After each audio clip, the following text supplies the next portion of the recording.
Well, Monroe has been ranked the #3 hidden gem for business startups. So tonight, Charles Burkett talks with some local business owners about their experience. One thing, Monroe is very vibrant in terms of helping small businesses.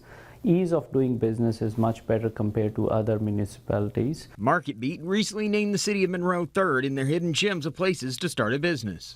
They considered how the city helps grow startup businesses and what local resources are readily available. Startups often turn to the Chamber of Commerce and Small Business Development Centers.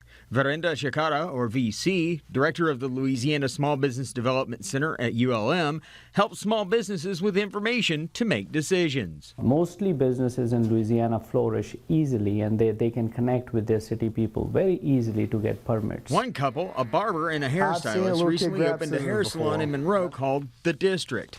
Trace and Avery Mayo loved the area and received help from the city. I like the historic aspect of this place, and then we have people like the mayor of Monroe that are really wanting to invest, I think, in smaller places and taking care of people that live here. Mayo says they feel there are other factors as well. God definitely opens doors and closes doors, and I've been super blessed. I couldn't have done this on my own. One door that opened was inviting Aiden Ford into the shop. They are now starting another venture, The Good Stuff, offering pomades and other products. I was just seeing people buy products at my old barber shop and seeing what they liked and didn't like about them. There was a lot of complaints on certain things like hold and texture and stuff like that. In businesses, there are always risks. You don't ever know if you're going to fail or not, so it's kind of, a risk jumping out on that limb.